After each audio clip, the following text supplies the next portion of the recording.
प्रेम एक ऐसा भाव जिससे परमात्मा को पाया जा सकता है। भगवान गौतम बुद्ध ने पूरी दुनिया को प्रेम का संदेश दिया कि प्रेम से आप पूरी दुनिया को जीत सकते हैं। बुद्ध कहते हैं कि प्रेम से घृणा को भी जीता जा सकता है। आप खुद सोचें कि आपका मन सबसे ज्यादा क्या चाहता है और इसका जवाब आपको मिलेगा प्रेम, प्रेम, प्रेम। जी हाँ, दुनिया में चाहे पशु हो, पक्षी हो या कोई भी प्राणी हो, हर प्राणी का मन सिर्फ प्रेम चाहता है। लेकिन हम सभी प्रेम के भाव को समझ ही नहीं पाते और सब अलग दिशा में चलते रहते हैं। अज्ञानता से दिव्य प्रेम वासना और घृणा में बदल जाता है। चलिए दिव्य प्रेम को गौतम बुद्ध की एक कहानी के माध्यम से समझने की कोशिश करते हैं। एक बार बुद्ध के एक शिष्य एक दिन गांव में घूमने के लिए गए हुए थे। घूमते हुए उन्हें बहुत प्यास लग गई। वो एक कुएं के पास गए। वहां पर एक युवती ने उन्हें पानी पिलाने के लिए कहा। पहले तो वो पानी देने के लिए मान गई, लेकिन बाद में उसने घड़ा पीछे कर पानी देने से मना कर दिया। वो बोले, क्या हुआ? युवती बोली, मैं नीची जाति से हूँ। मेरे हाथ का पानी पीने से आपका धर्म भ्रष्ट हो जाएगा। आनंद ने कहा कि आप इसकी चिंता ना करें, मुझे पानी पिलाएं। पानी पिलाना तो पुण्य का काम होता है। हमारे गुरु बुद्ध कहते हैं कि इस धरती पर कोई ऊंच नीच नहीं होती, सब समान होते हैं। ये सुनकर वो युवती बेहद खुश हो गई और उन्हें पानी पिलाया। उसके बाद वो युवती वहां से चली गई। वो रास्ते भर आनंद के बारे में ही सोचती रही। उसे उनकी सोच बहुत पसंद आई। आनंद देखने में भी बहुत सुंदर थे। कोई भी उन पर आसानी से मोहित हो जाता। वो युवती भी आनंद पर मोहित हो गई। वो रोज कुएं के पास उनका इंतजार करती। आनंद रोज उस कुएं के पास से जाते तो वही युवती उन्हें पानी पिलाती। अब तक उसे बस उन्हें जी भर देखने की इच्छा थी, लेकिन अब वो इच्छा बढ़ रही थी। एक दिन आनंद नहीं आए। युवती बहुत परेशान हो गई और उनके बारे में पता करने के लिए बुद्ध के आश्रम में पहुंच गई।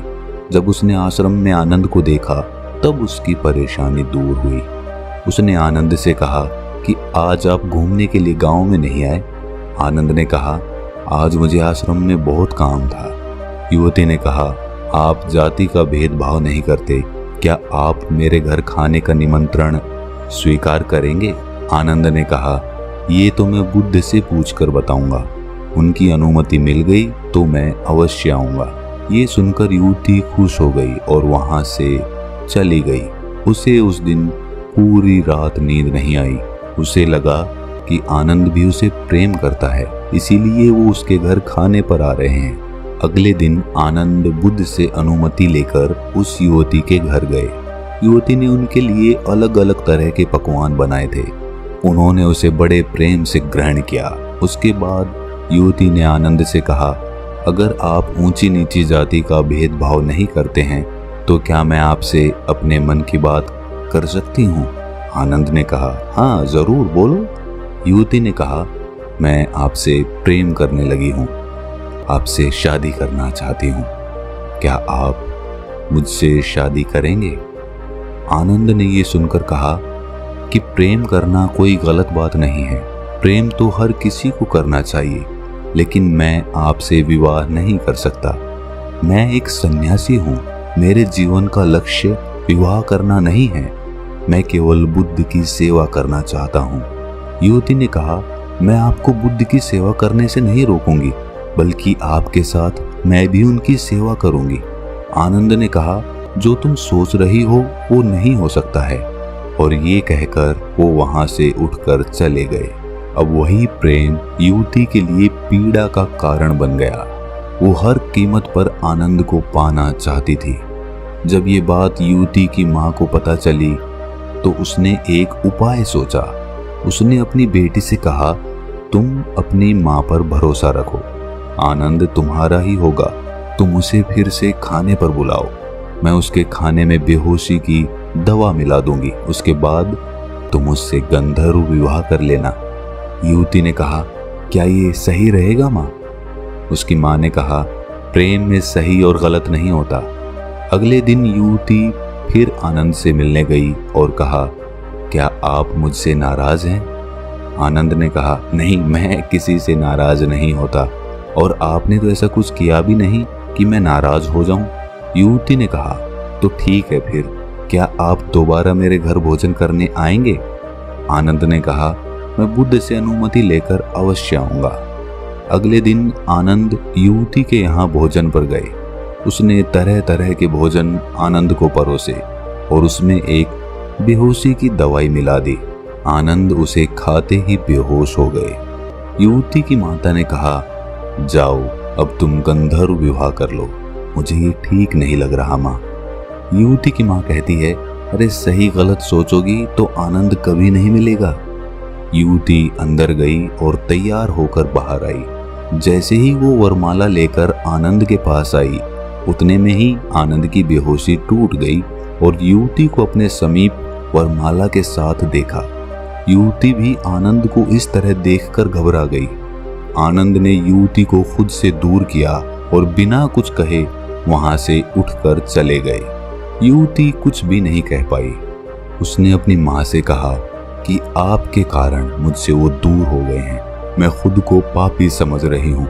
मुझे ऐसा नहीं करना चाहिए था। मैंने बहुत बड़ा पाप कर दिया। अब तक वो मेरे हाथ से पानी तो पीते थे, लेकिन अब तो मेरा चेहरा तक नहीं देखेंगे। वो पूरी रात इसी पीड़ा में रही और सोचती रही, दुख मनाती रही। अगले दिन सुबह होते ही वो बुद्ध के आश्रम में पहुंच गई और बुद्ध से कहा कि मुझसे बहुत बड़ा पाप हो गया है, आप मुझे उस पाप की सजा दें। बुद्ध मुस्कुराकर बोले, मुझे आनंद ने तुम्हारे बारे में बताया, तुमने कोई पाप नहीं किया है, तुमने तो प्रेम किया है। युवती बोली, लेकिन आनंद तो मुझसे प्रेम नहीं करते, अब तो वो मुझसे घृणा करेंगे। बुद्ध ने कहा, आनंद तुमसे घृणा नहीं करता, वो किसी से घृणा नहीं करता, वो तो बस प्रेम करता है और वो तुमसे भी प्रेम करता है, वो सबसे प्रेम करता है। तुमने अभी प्रेम की वास्तविकता को समझा ही नहीं है। जो प्रेम करुणा लाए, आसपास शांति लाए, वही सच्चा और दिव्य प्रेम होता है। ऐसा प्रेम कभी खत्म नहीं होता। इसके विपरीत जो प्रेम क्रोध, लालच, क्रूरता को लेकर आए, स्वतंत्रता का हनन करे, मन में पीड़ा और अशांति लेकर आए, गलत काम कराए, इसे प्रेम नहीं कहते, उसे वासना कहते हैं। आनंद में आज भी शांति है, वो आज भी आनंदित है। वो तुमसे मिलकर पहले जितना खुश था, आज भी उतना ही खुश है। वो तुमसे जितना प्रेम करता था, आज भी उतना ही करता है। उसके मन में कोई पीड़ा नहीं है, वो किसी पाप भाव से ग्रसित भी नहीं है। उसका प्रेम वास्तविक है। इसके विपरीत तुम खुद को देखो, जिसे तुम प्रेम कह रही हो, क्या तुम्हें सच में लगता है कि वो वास्तविक प्रेम है? क्या तुम आनंदित हो? क्या तुम्हारे मन में शांति है?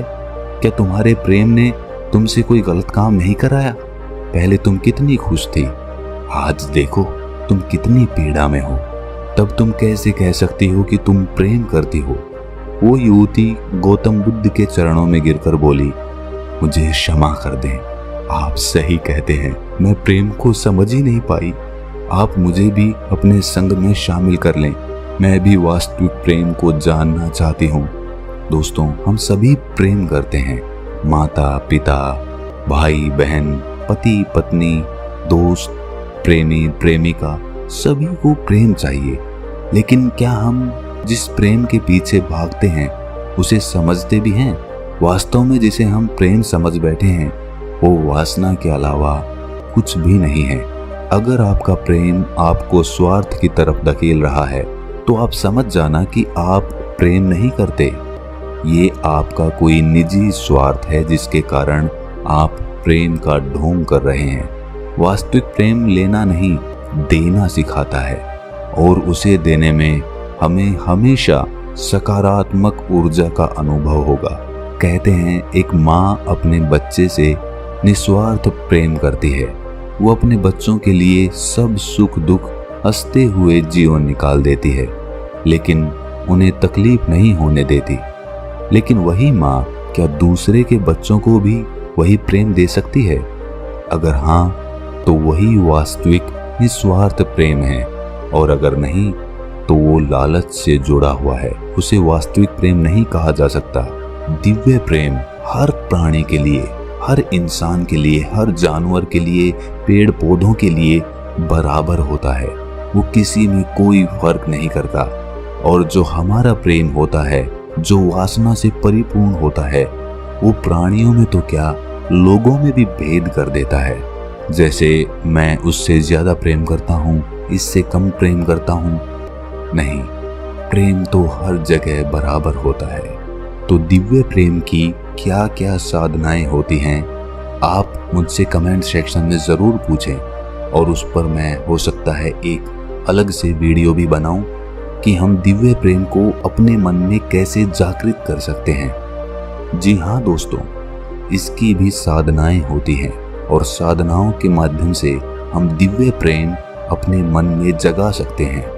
अगर ये कथा आपको थोड़ी सी भी ज्ञानवर्धक लगी तो इसे अपने सगे संबंधियों, दोस्तों, मित्रों के साथ शेयर जरूर करें, और ऐसी ही कहानियां सुनने के लिए हमारे चैनल को सब्सक्राइब कर लें और नोटिफिकेशन बेल को प्रेस कर दें, ताकि जब भी हम कोई कहानी या कथा डालें तो आपको तुरंत पता चल जाए। तो मिलते हैं अगली कहानी में, तब तक के लिए अपना ख्याल रखें।